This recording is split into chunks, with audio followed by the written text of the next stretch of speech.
నమస్తే ప్రజా express news కి స్వాగతం. నా పేరు యశ్వం. ముందుగా హెడ్లైన్స్.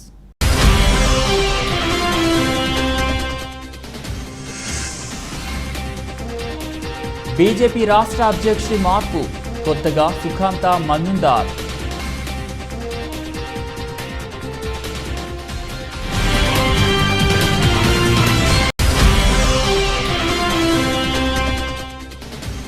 పది మెగా ప్రాజెక్టులతో 55,000 మందికి ఉపాధి. పారిశ్రామికవేత్తలకు ప్రభుత్వం పూర్తి సహకారం అందిస్తున్న సీఎం జగన్.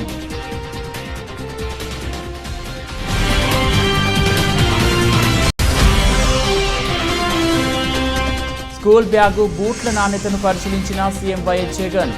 స్కూల్ బ్యాగులను సీఎంకు చూపించిన పాఠశాల విద్యాశాఖ ముఖ్య కార్యదర్శి గుడితి రాజశేఖర్, ముఖ్యమంత్రి కార్యాలయ అధికారులు.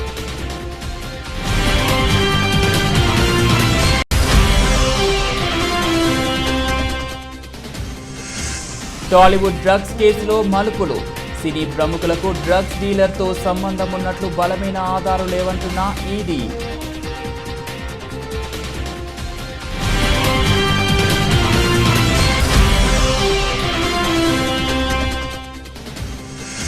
బెంగళూరుపై 9 వికెట్లతో జేభేరి.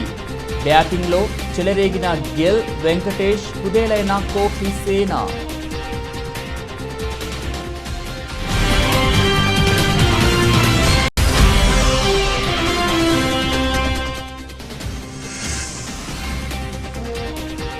ఐపీఓలతో స్టాక్ మార్కెట్ స్పీడు. అత్యంత సంపన్న దేశం దిశగా అడుగులేస్తున్న భారత్.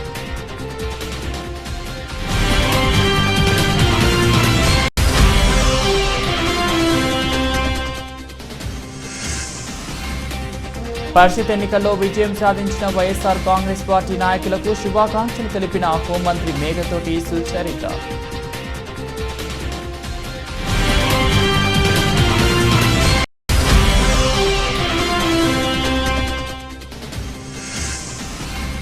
కేసీఆర్ గుడి అమ్మబడును. వినూత్న రీతిలో నిరసన ప్రారంభించిన కేసీఆర్ అభిమాని.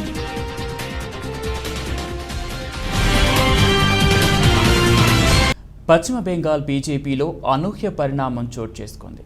బాలూర్ఘాట్ బీజేపీ ఎంపీ సుఖాంత మజుందార్ను రాష్ట్ర బీజేపీ అధ్యక్షుడిగా సోమవారం నియమించింది. దిలీప్ ఘోష్ స్థానంలో నూతనంగా సుఖాంత్ను నియమించినట్లు బీజేపీ అధిష్టానం పేర్కొంది. ఈ మేరకు బీజేపీ జాతీయ అధ్యక్షుడు జేపీ నడ్డా సుఖాంతను రాష్ట్ర అధ్యక్షునిగా నియమించినట్లు బీజేపీ జాతీయ ప్రధాన కార్యదర్శి అరుణ్ సింగ్ వెల్లడించారు. రాష్ట్ర మాజీ అధ్యక్షుడు దిలీప్ ఘోష్, ఉత్తరాఖండ్ మాజీ గవర్నర్ బేబీ రాణి మౌర్యలను బీజేపీ జాతీయ ఉపాధ్యక్షులుగా పార్టీ ప్రమోట్ చేసింది. పశ్చిమ బెంగాల్లో మరో 10 రోజుల్లో భవానీపూర్లో ఉప ఎన్నిక జరగనున్న నేపథ్యంలో బీజేపీ రాష్ట్ర అధ్యక్షుడి మార్పు అంశం రాజకీయ వర్గాల్లో చర్చనీయాంశంగా మారింది. 41 ఏళ్ల సుఖాంత మజుందార్ రాష్ట్రీయ స్వయం సేవక్ సంఘ్ ప్రచారక్గా రాజకీయ ప్రస్థానం మొదలుపెట్టారు. 2014లో ఆయన బీజేపీలో చేరారు.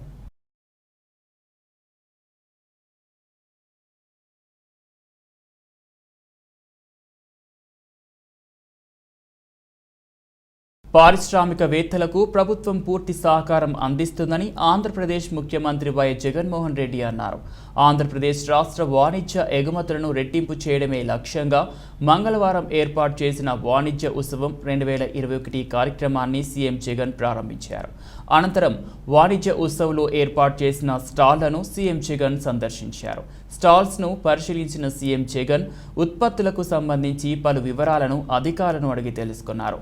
అనంతరం ఏపీ ఎగుమతుల రోడ్ మ్యాప్ బ్రోచర్ను సీఎం వైఎస్ జగన్ విడుదల చేశారు. ఎగుమతులకు సంబంధించి ప్రత్యేకంగా ఈ పోర్టల్ను ప్రారంభించారు. ఈ సందర్భంగా సీఎం జగన్ మాట్లాడుతూ ఏపీ ఎగుమతులు 2 ఏళ్లలో 19.43% వృద్ధి చెందాయని పేర్కొన్నారు.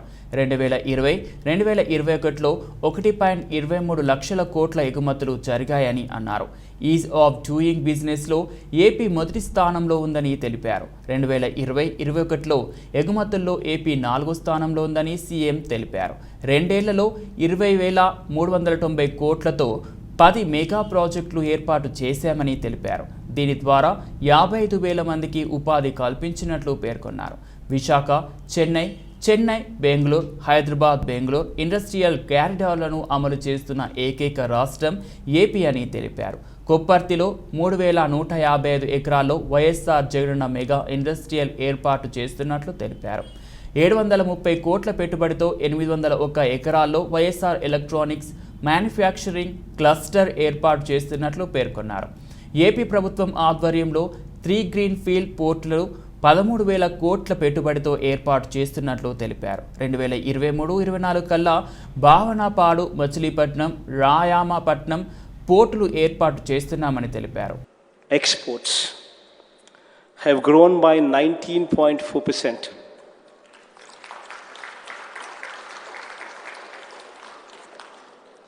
From $14.1 billion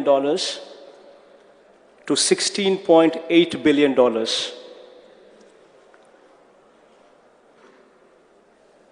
In fact, through a combination of various products, marine products contributed 15%, ship and boat building structures have contributed 8.5%, pharma contributed 7.3%, iron and steel contributed 7.3%, and non-basmati rice as well contributed 4.8%. All this culminating into a jump of 19.4%, leading to an improvement in the state's contribution to exports from the 9th position that we were in 2018-19 to 7th position in 2019-20 and to the 4th position now in 2020-21.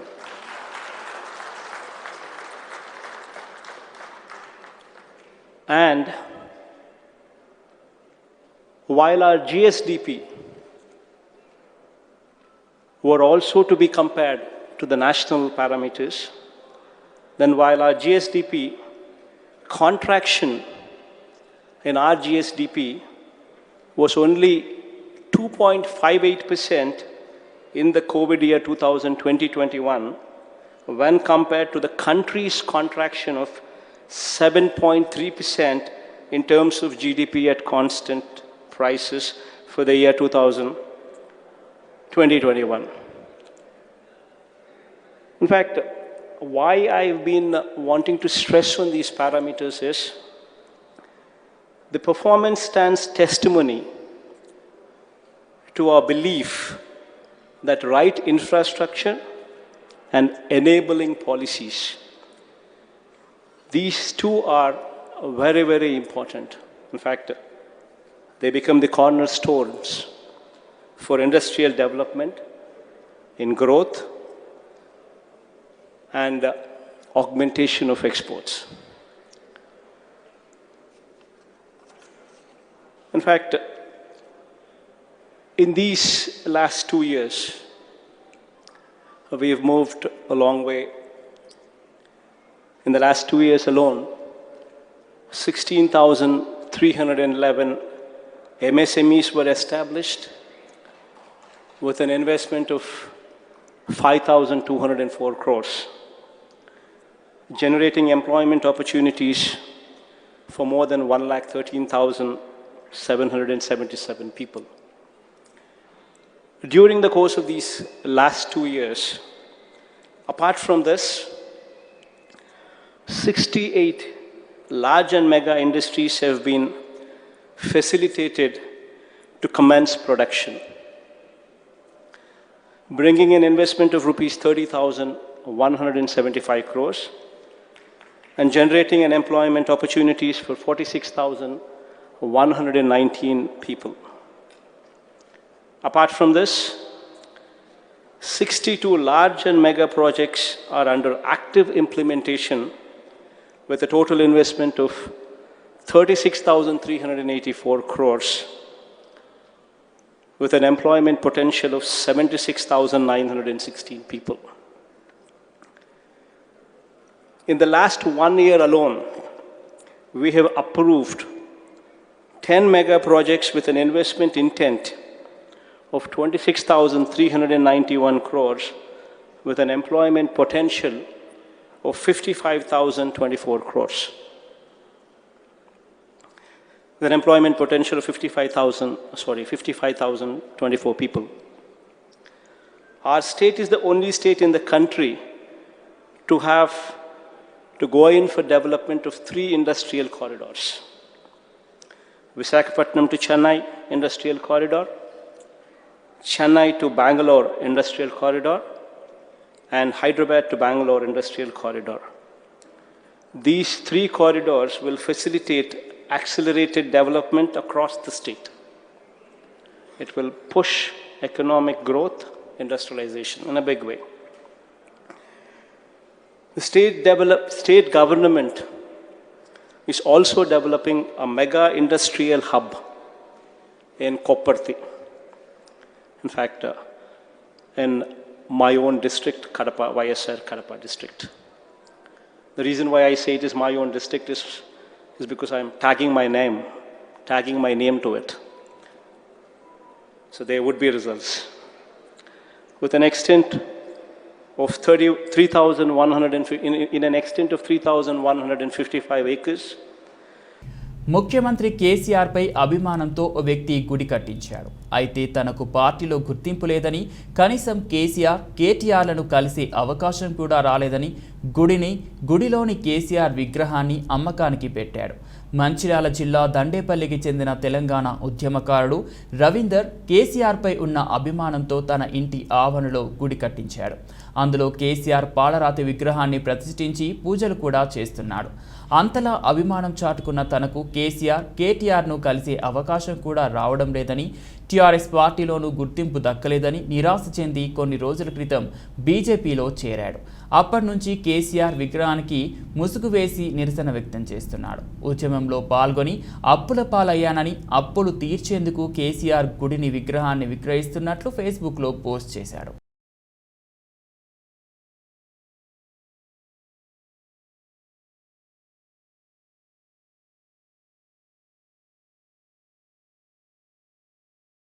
వచ్చే ఏడాది విద్యా కానుక కిట్లో భాగంగా అందించనున్న school బ్యాగులు, బూట్ల నాణ్యతను తాడేపల్లిలోని ముఖ్యమంత్రి camp కార్యాలయంలో పరిశీలించిన సీఎం వైఎస్ జగన్ బూట్లు, స్కూల్ బ్యాగులను సీఎంకు చూపించిన పాఠశాల విద్యాశాఖ ముఖ్య కార్యదర్శి బుడితి రాజశేఖర్, ముఖ్యమంత్రి కార్యాలయ అధికారులు.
వైఎస్ఆర్ కాంగ్రెస్ పార్టీకి చెందిన రౌడీ మూకల దాడిలో తీవ్రంగా గాయపడిన అమరావతి జేఏసీ నేత పులి చిన్నాను పరామర్శించిన తెలుగుదేశం పార్టీ అధినేత చంద్రబాబు నాయుడు.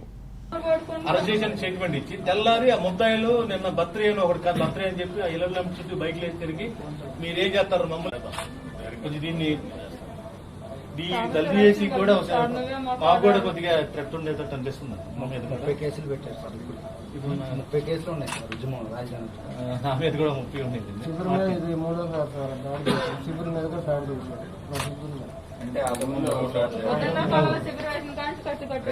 మనోడి మీద దాడి చేసినప్పుడు ఎస్ఐ నాయిక్ అని అతను ఉన్నాడు సార్. అది ఊరు నడిబొడ్డు అండి, అది బుడ్రాయి సెంటర్ అంటారు. అక్కడ ఎస్ఐ 3 కానిస్టేబుల్ ఉండాలి.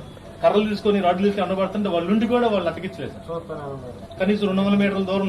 గుంటూరు జిల్లా మాచర్ల వైఎస్ఆర్ కాంగ్రెస్ పార్టీ కార్యాలయంలో ప్రభుత్వ విప్ మాచర్ల శాసనసభ్యులు పిన్నెల్లి రామకృష్ణారెడ్డి మీడియాతో మాట్లాడుతూ రాష్ట్ర వ్యాప్తంగా ఎంపీటీసీ జెడ్పీటీసీ ఫలితాలు చూస్తుంటే రాష్ట్ర ప్రజలంతా వైఎస్ఆర్ కాంగ్రెస్ పార్టీకి అండగా ఉన్నారనే విషయం కనబడుతుందని, ఈ ఫలితాలను చూసి తెలుగుదేశం పార్టీకి కనువిప్పు కలగాలని అన్నారు. ఎన్నికల సమయంలో వైఎస్ జగన్మోహన్ రెడ్డి ప్రజలకు ఏవైతే వాగ్దానాలు చేశారో చేసిన వాగ్దానాలతో పాటు మరెన్నో సంక్షేమ పథకాలు ప్రజలకు అందించారని, అదే అభిమానంతోనే ప్రజలు జగన్మోహన్ రెడ్డికి బ్రహ్మరథం పడుతున్నారని తెలిపారు. తెలుగుదేశం పార్టీ నాయకులు జగన్మోహన్ రెడ్డి మీద బురద చల్లే ప్రయత్నం చేస్తున్నారని అన్నారు. 2,50,000 పైచిలుకు ఈరోజు వాలంటీర్ వ్యవస్థను ఏర్పాటు చేసి ఒక్కొక్క వాలంటీర్కి సంవత్సరానికి 60,000 రూపాయలు వాళ్ళకి ఇచ్చే కార్యక్రమం చేసి ఈరోజు 1,40,000 మంది పైచిలుకు గ్రామ సచివాలయాల్లో వాళ్ళకి ఉద్యోగాలు కల్పించి, ఎవరైతే పేదవాళ్ళు చదువుకున్న వాళ్ళు ఉన్నారో వాళ్ళందరూ కూడా కల్పించి వాళ్ళకి సంవత్సరానికి 1,80,000 రూపాయలు వాళ్ళకి డబ్బులు ఇస్తూ ఆ పేద కుటుంబాలకు ఒక పని కల్పిస్తారు, వాళ్ళని ఆదుకునే కార్యక్రమం.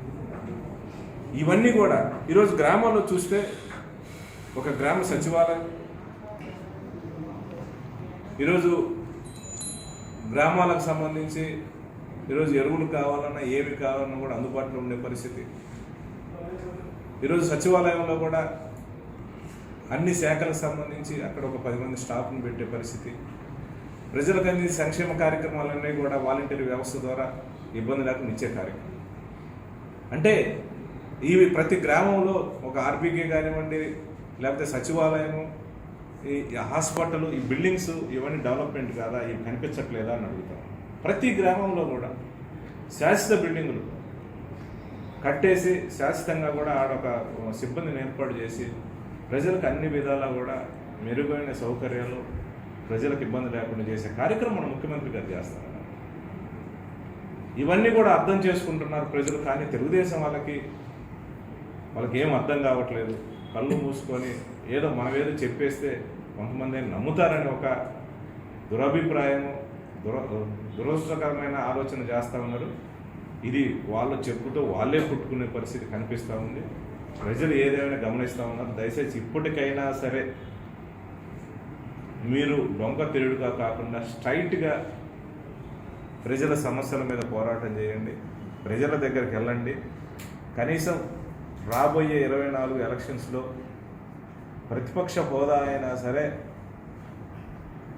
వచ్చే పరిస్థితి కోసం మీరు ప్రయత్నం చేయండి తప్పితే మీరు అధికారంలోకి వస్తారనేది కళ. ఈ రకమైన మాటలు మాట్లాడినప్పుడు ఇంకా దిగజారి మాట్లాడుతూ ఉన్నారు. దయచేసి చంద్రబాబు నాయుడు ఇప్పుడైనా ఆలోచన చేయాలని కూడా కోరుతా ఉన్నాను. ఎందుకంటే నాకు తెలిసి చంద్రబాబు నాయుడికి మొదటి నుంచి కూడా ఆయనకి కుదిరింది. ఆయన పార్టీ పెట్ల, ఈ తెలుగుదేశం పార్టీ అతనిది కాదు. ఎన్టీ రామారావు గారి పార్టీ పెడితే అల్లుడు పేరుతోటి ఇంట్లో దూరి ఎన్టీ రామారావు గారిని ఎన్నుపోటు పొడిసి ఈరోజు పార్టీని లాక్కొని ఎన్టీ రామారావు గారు చనిపోవడానికి కారణమైంది చంద్రబాబు నాయుడు. ఆ తర్వాత ఆయన కొడుకు కనీసం ఎక్కడ కూడా ఒక వార్డు నెంబర్గా కూడా గెలవలేని లోకేష్ని తీసుకొచ్చి మంత్రిని చేశాడు.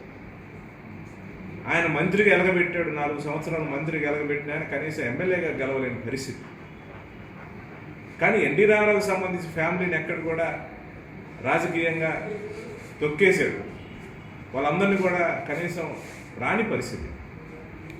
ఈరోజు ఎంత అవకాశవాదంటే చంద్రబాబు నాయుడు రాజకీయాల కోసం, ఆయన పదవి కోసం ఎంత దిగజారైనా కూడా ఆయన ఏ పనులు చేయటానికి కూడా ఆయన నిక్కస్యం కూడా ఎక్కడ ఏ పని అయినా కూడా అది అన్యాయమైనా కూడా ప్రజలకి అది న్యాయంగానే చేస్తున్నామని భ్రమ కల్పించే విధంగా ఆయన కార్యక్రమం చేస్తూ ఉంటాడు. ఆయన ఈరోజు ఒక స్టేట్మెంట్ ఇస్తాడు, రెండో రోజే అది యూటర్న్ తీసుకొని కూడా ఇంకో స్టేట్మెంట్ ఇచ్చే పరిస్థితి.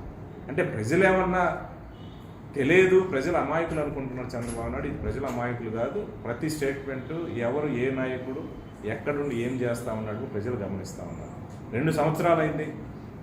తండ్రి కొడుకు ఇద్దరు ఢిల్లీలో హైదరాబాద్లో కూర్చుంటారు. ఏదైనా చిన్న ఇన్సిడెంట్ అనుకోని విధంగా కూడా దురదృష్టకరమైన ఒకటి రంగడు ఏదన్నా జరిగినప్పుడు దాన్ని అడ్డం పెట్టుకొని రాజకీయాలు కావాలని ఒకటిగా దిగుతారు, ఒకరోజు హడావుడి చేస్తారు, అదేదో చేశారు, పోలీసులు వాళ్ళని తిడతారు, వెళ్ళిపోతారు, మళ్ళీ కనిపించదు. రాష్ట్ర హోంమంత్రి మేకతోటి సుచరిత గురించి అనుచితంగా మాట్లాడిన అయ్యన్న పాత్రుడిపై చర్యలు తీసుకోవాలని కోరుతూ గుంటూరు జిల్లా ప్రతిపాడు నియోజకవర్గానికి చెందిన వైఎస్ఆర్ కాంగ్రెస్ పార్టీ నాయకులు శాంతియుత ధర్నా కార్యక్రమాన్ని చేపట్టారు. గుంటూరు లాడ్జీ సెంటర్లోని డాక్టర్ బిఆర్ అంబేద్కర్ విగ్రహం వద్ద పెద్ద ఎత్తున ధర్నా నిర్వహించారు. అనంతరం లాడ్జీ సెంటర్ నుండి ఆరండల్ పేట పోలీస్ స్టేషన్ వరకు వైఎస్ఆర్ కాంగ్రెస్ పార్టీ నాయకులు ఫ్లెక్సీలు పట్టుకొని ర్యాలీగా వెళ్లారు. హోంమంత్రి మేకతోటి సుచరిత గురించి అనుచితంగా మాట్లాడిన టీడీపీ నాయకుడు మాజీ మంత్రి అయ్యన్న పాత్రుడిపై కఠిన చర్యలు తీసుకోవాలని ఆరండల్ పేట సీఐ నరేష్కు వినతిపత్రం అందజేశారు. ఈ కార్యక్రమంలో కార్పొరేటర్లు తనుబుద్ది కృష్ణారెడ్డి, ఏరువా సాంబిరెడ్డి, స్మిత పద్మజ, జెడ్పీటీసీ తుమ్మల సుబ్బారావు, సేవాదల్ ఇన్ఛార్జ్ వెంకటప్ప రెడ్డి, డైరెక్టర్లు పిల్లిమేరి, ముత్యాలరాజు, రజనీకాంత్, వెంకట్రావు, సారథి, వైఎస్ఆర్ కాంగ్రెస్ పార్టీ నాయకులు, కార్యకర్తలు పాల్గొన్నారు.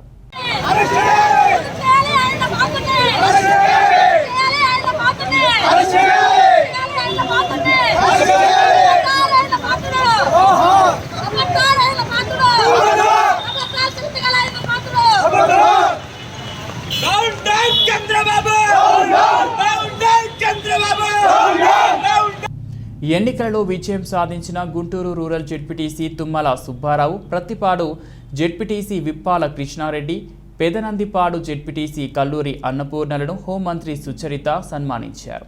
గుంటూరు బ్రాడిపేటలోని క్యాంప్ ఆఫీసులో జరిగిన ఈ కార్యక్రమంలో కార్పొరేటర్లు ఏరువా సాంబిరెడ్డి, స్మిత పద్మజ, పార్లమెంట్ సేవాదల్ మెట్టు వెంకటప్ప, డైరెక్టర్ పిల్లిమేరి, ఇతర వైఎస్ఆర్సీపీ నాయకులు పాల్గొన్నారు. ఈ సందర్భంగా హోంమంత్రి మాట్లాడుతూ పరిషత్ ఎన్నికల్లో ఊహించిన స్థాయికి మించి ఫలితాలు వచ్చాయన్నారు. ముఖ్యమంత్రి పాలనా దక్షతకు ఈ ఫలితాలే నిదర్శనమన్నారు. సీఎం ప్రవేశపెట్టిన అనేక సంక్షేమ పథకాల వల్లనే ఇంతటి ఘన విజయం సాధించామని తెలిపారు. సీఎం జగన్మోహన్ రెడ్డి ప్రతిష్ట మరింత పెరిగేలా ప్రతి ఒక్కరూ కష్టపడాలని నాయకులకు హోంమంత్రి సూచించారు. మన గౌరవ ముఖ్యమంత్రి గారి యొక్క ప్రతిష్ట ఇనుమడించేలాగా ప్రతి ఒక్కరం కష్టపడాలని చెప్పేసి నేను కోరుకుంటూ ఉన్నాను. ఈరోజు ప్రతి ఒక్కరం ప్రజలకు అందుబాటులో ఉండి వారికి ఉన్నటువంటి ఇబ్బందులు ఏవైతే ఉన్నాయో అవన్నీ కూడా మనం సరిగ్గా అడ్రస్ చేసినట్లయితే రాబోయేటువంటి రోజుల్లో మన గౌరవ ముఖ్యమంత్రి గారి పాలనకు బలం చేకూర్చినట్లు అవుతుంది. ఎందుకంటే గ్రామీణ ప్రాంతాలలో గ్రామ స్థాయిలో ఉన్నటువంటి సమస్యలు ఏవైతే ఉన్నాయో ప్రజల దగ్గర నుండి మనకు స్థానిక నాయకత్వం ఉంటేనే మనకు సమస్యలన్నీ కూడా మన దృష్టికి రావడానికి అవకాశం ఉంది. కాబట్టి ప్రతి ఒక్కరం ప్రజల్లో ఉన్నటువంటి సమస్యలన్నీ కూడా తెలుసుకుందాం, మన గౌరవ ముఖ్యమంత్రి గారి దృష్టికి తీసుకుని వెళ్దాం. వాటన్నిటికీ కూడా సాధ్యమైనంత త్వరగా పరిష్కారాలు మనం ప్రజలకు ఇవ్వడం ద్వారా మన ప్రతిష్టను ఇనుమడింపజేసేలాగా మీరందరూ కూడా పరిపాలించాలని చెప్పేసి మనస్ఫూర్తిగా కోరుకుంటూ ఇంత గొప్ప అవకాశం ఇచ్చినటువంటి ప్రజలందరికీ కూడా నా పేరున హృదయపూర్వకంగా ధన్యవాదాలు తెలియజేస్తున్నాను. గుంటూరు జిల్లా పెదనందిపాడు మండలంలోని కొప్పర్రు గ్రామంలో కొనసాగుతున్న ఉద్రిక్తత వాతావరణం. గ్రామంలో 144 సెక్షన్ అమలు చేసి పోలీస్ పికెటింగ్ ఏర్పాటు చేశారు. వినాయక నిమజ్జనం వివాదంలో వైసీపీ టీడీపీ వర్గాల మధ్య ఘర్షణ చోటు చేసుకుంది.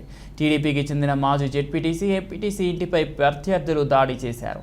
అర్ధరాత్రి పరస్పర దాడులు కొనసాగాయి. టీడీపీ నాయకులకు చెందిన ఇంటికి నిప్పంటించిన వైసీపీ నేతలు.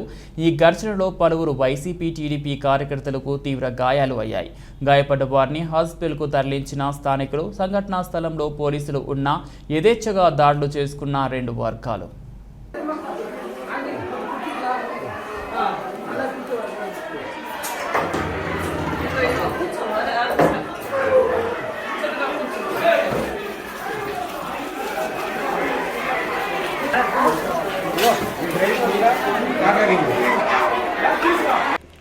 పెదనందిపాడు మండలం కొప్పర్రు గ్రామంలో వినాయక విగ్రహం ఊరేగింపు సందర్భంగా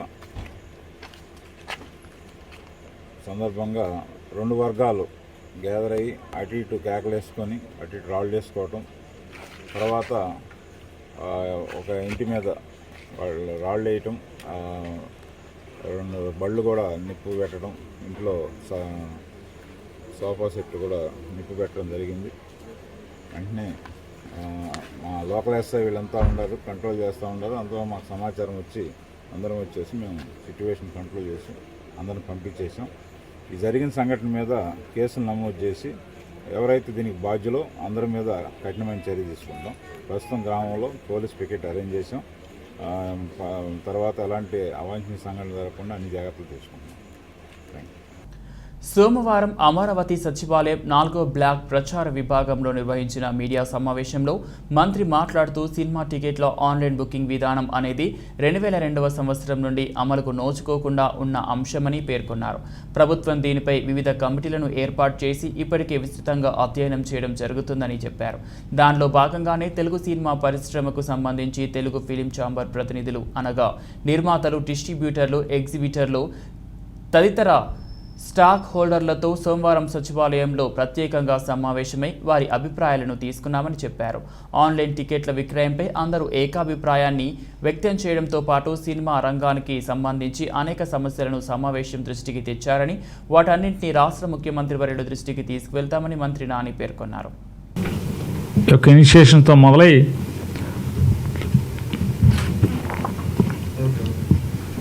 ఈరోజుకి వివిధ ప్రభుత్వాలు చేసిన ప్రయత్నాలు సంపూర్ణంగా అమలు దశకి చేరకుండా ఉన్న పరిస్థితులన్నీ కూడా జగన్మోహన్ రెడ్డి గారి ప్రభుత్వం క్షుణ్ణంగా అధ్యయనం చేస్తుంది. దానిలో భాగంగా ఇవాళ సినిమా పరిశ్రమలోనే కొంతమంది నిర్మాతలను, అంటే Telugu film chamber of commerce సంబంధించినటువంటి దానిలోని పాలకవర్గ సభ్యులను కానీ, అలాగే వివిధ ప్రొడ్యూసర్లని, డిస్ట్రిబ్యూటర్లని, రాష్ట్ర వ్యాప్తంగా పలు జిల్లాల నుంచి ఎగ్జిబిటర్లని ఈరోజు ప్రభుత్వం వారి యొక్క అభిప్రాయాలని, వారికి ఉన్నటువంటి సాధక బాధకులన్నీ కూడా సవివరంగా తెలుసుకోవటం జరిగింది.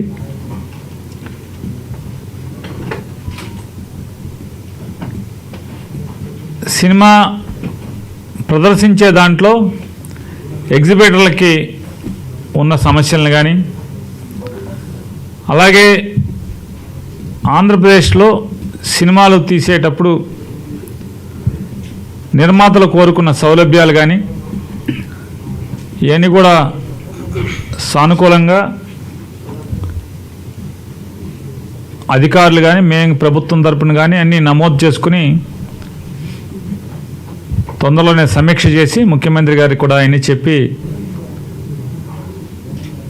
ఒక సానుకూలమైన నిర్ణయం రావటానికి ప్రయత్నం చేస్తామని వారందరూ కూడా చెప్పాం. అట్లాగే ఈ ఆన్లైన్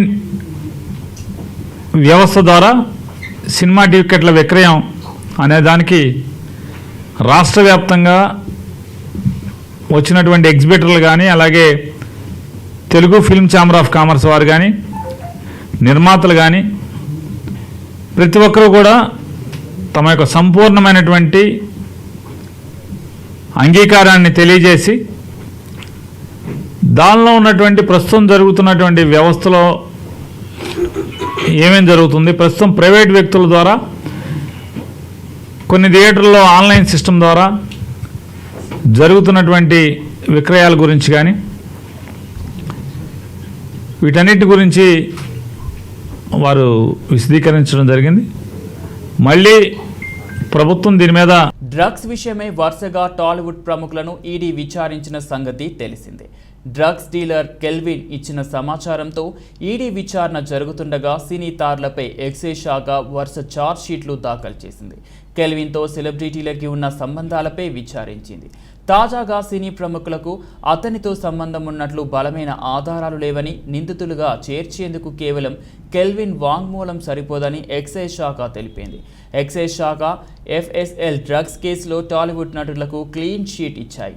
కాగా 2017 జూలైన కాగా 2017 జూలై 2న డ్రగ్స్ కేసులో కెల్విన్ అరెస్ట్ అయ్యాడు.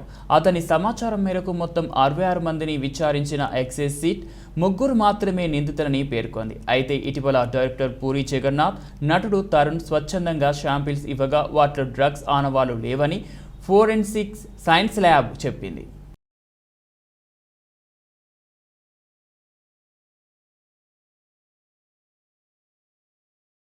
భారత్లో చక్కగా సాగిపోయిన రాయల్ ఛాలెంజర్స్ బెంగళూరు జట్టు యూఏఈలో మాత్రం పేలవంగా ఆరంభించింది.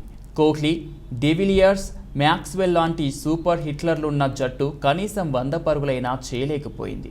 మరోవైపు కోల్కతా నైట్ రైడర్స్ జట్టు మాత్రం ధనాధన్ షోతో మ్యాచ్ను ముగించింది. మొదట స్పిన్ పేస్ బౌలింగ్ కలయికతో ప్రత్యర్థి ఆట కట్టించిన నైట్ రైడర్స్ లక్ష్యాన్ని మెరుపు వేగంతో ఛేదించింది. IPL 14 సీజన్ 2వ అంచెలో కోల్కతా నైట్ రైడర్స్ బెబ్బులిలా పంజా విసిరింది. కోహ్లీ సేనకు ఊహించని షాక్ ఇచ్చింది. బౌలింగ్లో 100 లోపే కట్టడి చేసిన మార్గాన్ బృందం బ్యాటింగ్లో 10 ఓవర్లలోనే లక్ష్యాన్ని ఉఫ్మని ఊదేసింది. దీంతో 20 ఓవర్ల ఆట కాస్త 29 ఓవర్లలోనే ముగిసింది. సోమవారం ముందుగా బ్యాటింగ్కు దిగిన రాయల్ ఛాలెంజర్స్ బెంగళూరు 19 ఓవర్లలో 92 పరుగుల వద్ద ఆలౌట్ అయింది. ఓపెనర్ దేవ్దత్ పడిక్కల్ చేసిన 20 బంతుల్లో 3 ఫోర్లు పరుగులే వారి ఇన్నింగ్స్లో టాప్ స్కోర్. రసెల్ 3/9 నిప్పులు చెరిగే స్పెల్తో వరుణ్ చక్రవర్తి 3/13 తిప్పేసే మ్యాజిక్తో కోహ్లీ సేన చేష్టలు ఉడిగింది. తర్వాత కోల్కతా 10 ఓవర్లలో వికెట్ మాత్రమే కోల్పోయి 94 పరుగులు చేసి జయభేరి మోగించింది. ఓపెనర్లు శుభ్మన్ గిల్ 34 బంతుల్లో 48, 6 ఫోర్లు, 1 సిక్స్. వెంకటేష్ అయ్యర్ 27 బంతుల్లో 41 నాటౌట్, 7 ఫోర్లు, 1 సిక్స్ చెలరేగారు. వరుణ్కు man of the match award దక్కింది.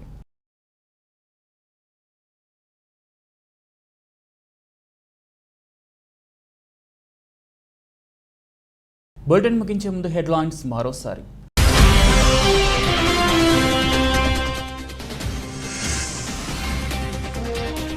బీజేపీ రాష్ట్ర అధ్యక్షుడి మార్పు, కొత్తగా సుఖాంత మజుందార్.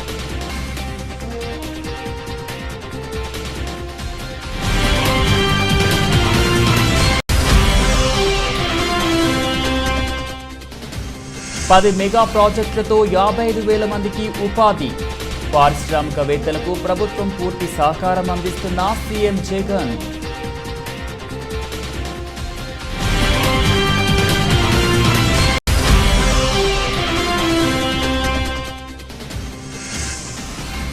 కేసీఆర్ గుడి అమ్మబడును. వినూత్న రీతిలో నిరసన ప్రారంభించిన కేసీఆర్ అభిమాని.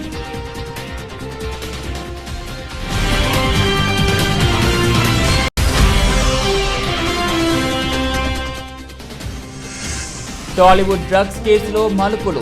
సినీ ప్రముఖులకు డ్రగ్స్ డీలర్తో సంబంధం ఉన్నట్లు బలమైన ఆధారాలు లేవంటున్న ఈడీ.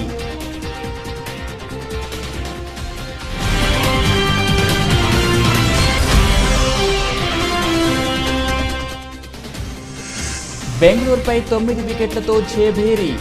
బ్యాటింగ్లో చెలరేగిన గిల్, వెంకటేష్, కుదేలైన కోహ్లీ సేన.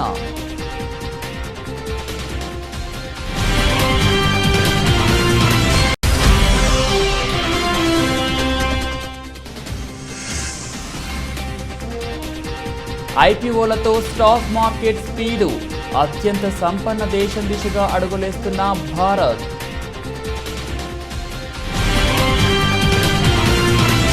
ఇవి బులెటిన్ అప్డేట్స్. మరో బులెటిన్లో మళ్ళీ కలుద్దాం. అంతవరకు సెలవు. నమస్తే.